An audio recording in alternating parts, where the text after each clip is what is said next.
Og jeg har fået til opgave for at redegøre for, hvad der menes med polynomiets rødder, og så udvide formen for rødderne. Polynomiets rødder, det er så nulpunkter, og nulpunkter kan man finde ved at udregne d, som man kan finde ved hjælp af midnadsformen, som hedder minus b plus minus kvadratråd d divideret med 2a. Men da vi ikke har d, så er der også en formel for, hvordan man udregner d, og den hedder så b i anden minus 4 gange ac. Og for at bevise, at det som man gør, så har vi en ligning, der hedder ax i anden plus bx plus c er lige med 0. For at vi skal bevise det, så skal man bruge en del af, hvordan man fører diskriminanten og starte med 4a. Så der vil sige, og det skal vi så gange på begge sider, så det vil være 4a gange parentes ax i anden plus bx plus c er lige med 4a gange 0. Og det vil så give 4a i anden x i anden plus 4a bx plus 4a c er lige med 0. Da 4a gange 0 er lige 0.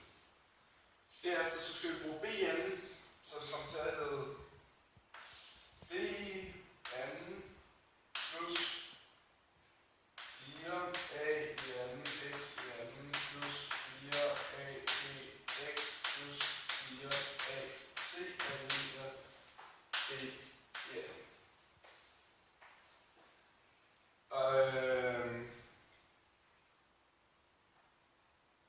Men derefter så vil vi gerne minus med 4ac, så vi også har op der i diskriminanten, og det kommer så til at hedde 4a i anden x i anden plus 4a bx plus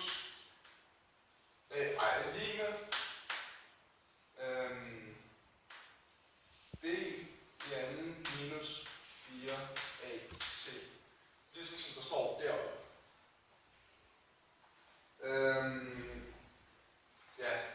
B i anden minus 4ac, det omskriver sig til d. Og det kan vi så omskrive til 2ax plus b i anden. Altså, og så på den, når vi har det, og grunden til at vi kan omskrive til det er fordi, at når vi ganger det der i anden op i anden, så får vi 4a i anden, x i anden. Og når man ganger b med i anden, så får man b i anden, som står herover. Og så vil det altså være det dobbelte produkt, som man får, når man ganger det sammen. Og så først så vil jeg vise et bevis for, hvordan man, at det giver 0 løsninger, hvis den er negativ, fordi den kan aldrig blive negativ, den står i anden, og det er en regneregel, det der med, at når man ganger et negativt tal med et negativt tal, så vil man få positivt. Så derfor vil det altid være 0 løsninger. Men hvis der er lige med 0, så kan vi bare fjerne parentesen. Så det gør så heroppe, hvor man fjerner parentesen, så består 2ax plus b. Og grunden til, at vi kan gøre det, det er fordi, at 0 i anden vil altid blive 0, så det er lidt lige meget, om der står parenteser i anden. Og så derefter vil man lave sådan en ligning, hvor man skriver, hvor vi starter med minus på b, så består 2ax er lige med minus b, og så derefter vi dividerer med 2a, så står x er lige med minus b divideret med 2a, hvilket også er det, man får med toppunkt. Og da der kun er en løsning, så og man så laver en koordinatsystem, hvor det er x-aksen, så det er vores toppunkt til ligge lige her, som så er på 0. Så er toppunktet der. Og hvis man så er positiv, så vil vi gerne få fjernet parentesen der i anden, og det gør vi med at bruge kvadratformen, så det kommer til at stå 2a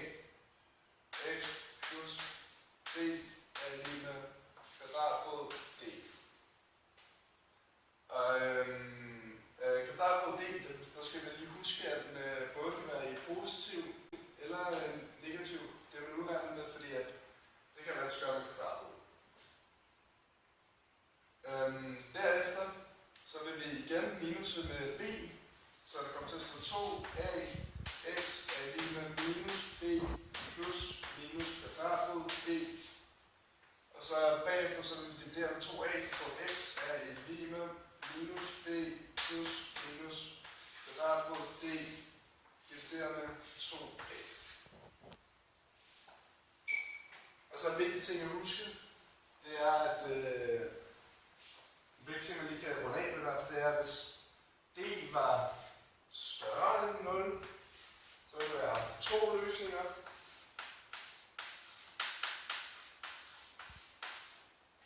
Hvis d var lig med 0, så vil der være en løsning. Og hvis d var mindre end 0, så er der lige med 0 løsninger.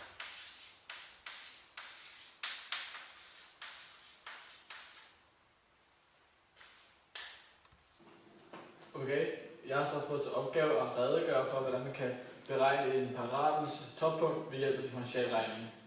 Det første vi skal gøre, det er lige at tegne en parabel for jer, så det vil jeg gøre her.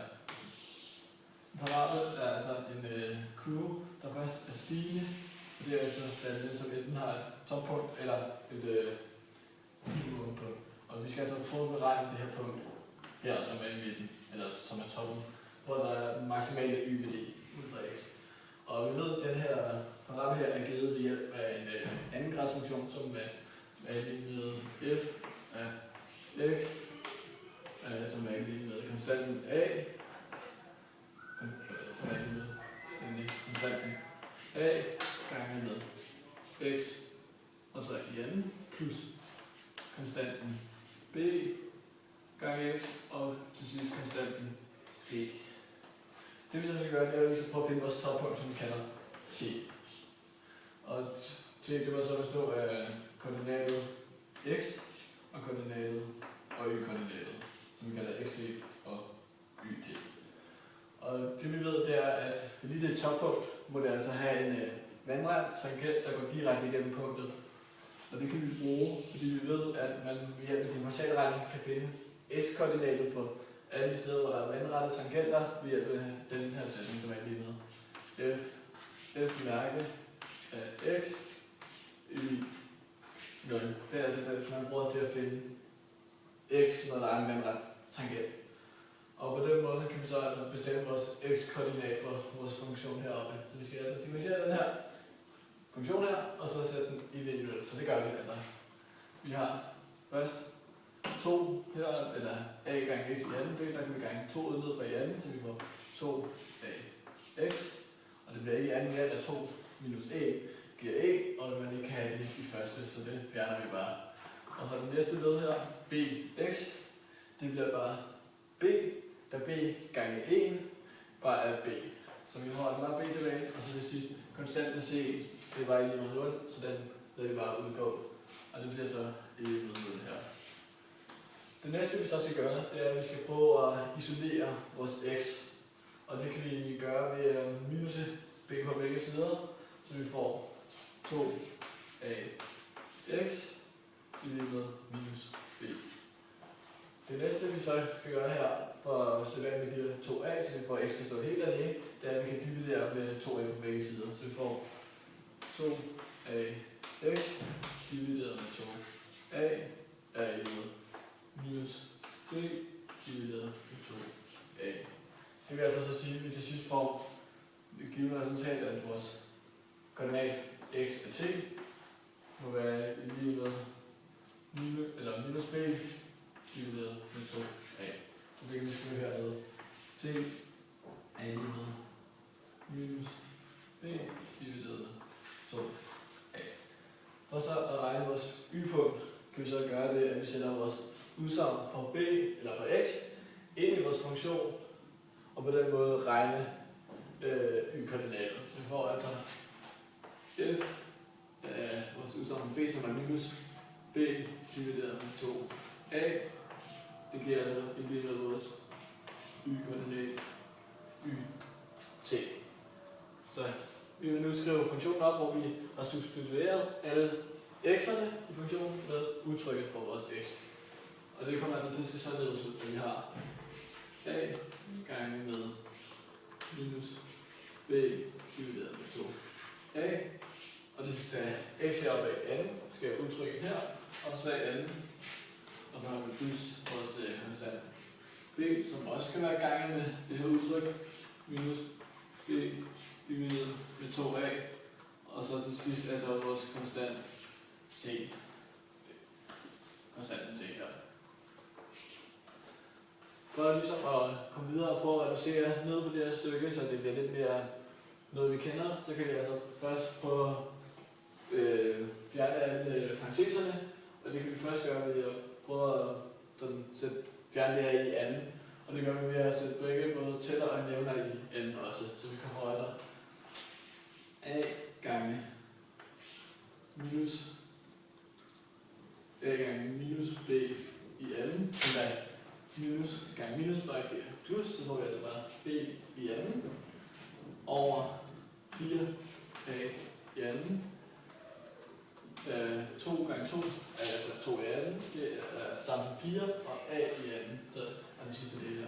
Og så plus vores konstant b, men b det kan vi så fjerne på den måde, når vi ganger op her, så vi får minus b i anden i stedet for her, plus, så det kommer altså til at hedde minus b plus minus b i anden divideret med 2a, og så til sidst vores konstant c.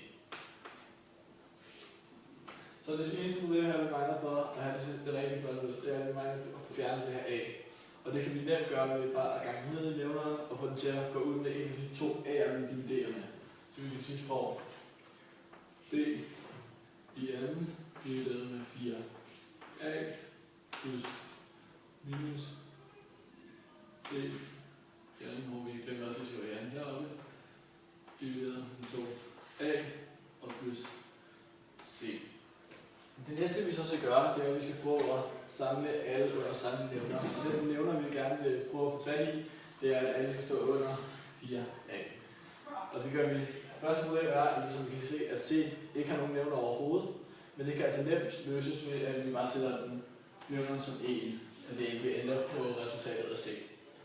Så det vi skal gøre først er, at vi beholder bare det første led her, som hedder b i anden minus 4a.